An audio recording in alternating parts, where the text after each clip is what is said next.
Belugas, puffins, volcanoes, and pizza. For a tiny island, Heimaey turned out to be super rewarding. Keep watching to find out why this port is Iceland's hidden gem. I'm Troy, and this is the Port Lowdown. Heimaey is the largest and only inhabited island of the Westman Islands off the southwest coast of Iceland. It's long been famous for its scenery, with nearby Surtsey Island being a protected puffin watching hotspot in the summer. But more recent events made Heimaey famous. On January 23, 1973, a volcano erupted on the island, forcing a mass evacuation. After 4 months of lava flow, the island gained another 20% of landmass, with a new mountain, Eldfell, and a story of perseverance to tell the world. Excavating the buried homes has been called the Pompeii of the North. Here you walk right up to the black rocks, the intense history, and the eerie vibes. Now I have to admit, I really didn't appreciate Iceland's volcanic nature until I got here. There are plenty of tour options too, with lots of ATV stuff, like you can tell. But we decided to explore on our own, on foot. There seemed to be plenty of interest within a 20-minute walk. The port itself is in the northmost town of Vestmannaeyjabær. The pier can accommodate smaller vessels, but us big ships had to tender in, hiding discreetly away.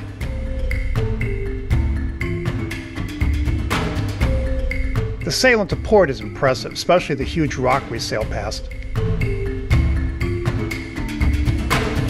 Hold on, use the foothold. Interesting gangway, man.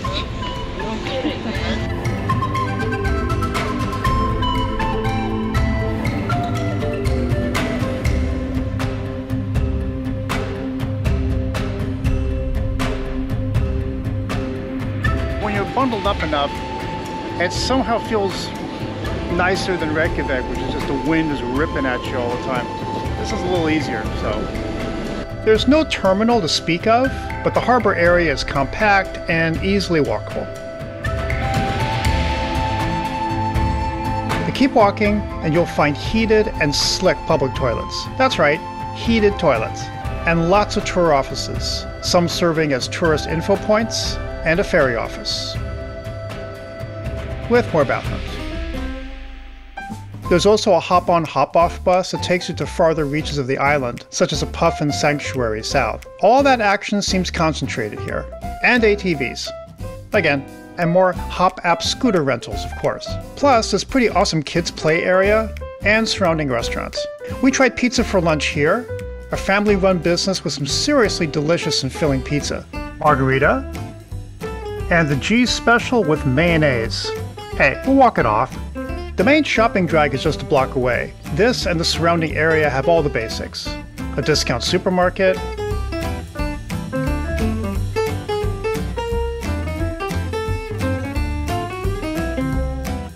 this next door gas station and fast food stand,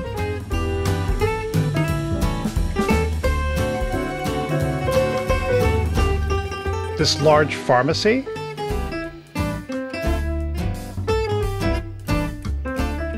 and 2 ATMs.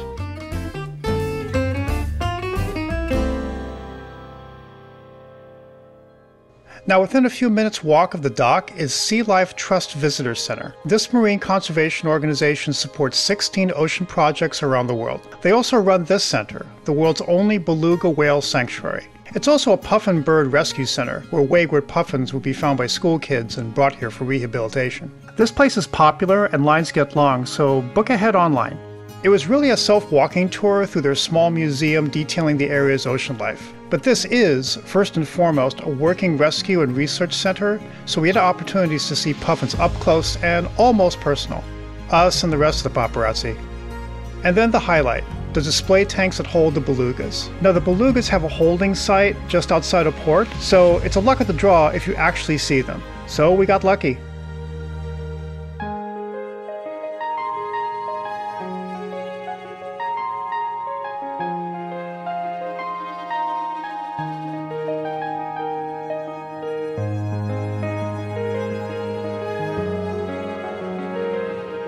Don't skimp on the amazing story about how they got here. They flew first class all the way from China, so to speak. This organization does incredible work, and in our opinion, deserves a lot of support.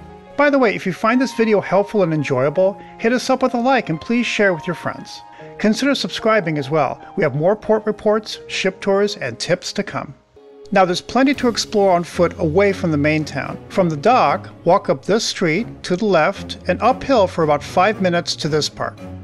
From the top of the street, walk down past Sandskin, a fort that's seen some wild history. Further down, and past the restrooms, is Landlist, the island's oldest building and Iceland's first birthing center, now a small museum on medical history.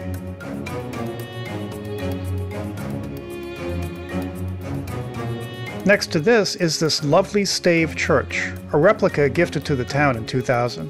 At the end of the walkway, at this small lighthouse, is a small memorial honoring the 58 local fishing vessels, and one plane, who evacuated pretty much everyone from the island during the 1973 eruption. Veer right and you follow a hiking path.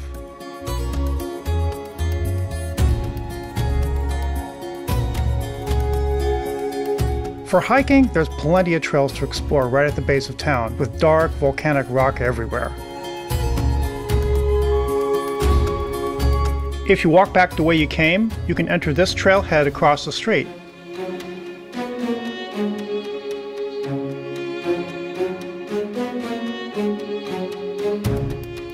This trail provided a great view of the town. In addition, hiking trails extend beyond towards Eldfell. One could definitely make a day of it. The lava flows buried many homes here. Some home sites in the surrounding neighborhood have signs explaining how they were buried and resurrected. But for a fuller perspective, it's essential to visit Eidheimar, the museum on the eruption and excavation. It's about a 20-minute walk uphill past the neighborhood. Built on remaining excavation sites, the museum uses audio guides to tell first-hand stories of people escaping their homes, which are left pretty much as they stood. The museum also does a great job providing context of the town's life pre-eruption, the evacuation, and the rebuilding, all done on a personal level. It was quite powerful and reminded me that life always follows destruction. The museum continues upstairs with further geological displays and scientific contexts, as well as views of the town.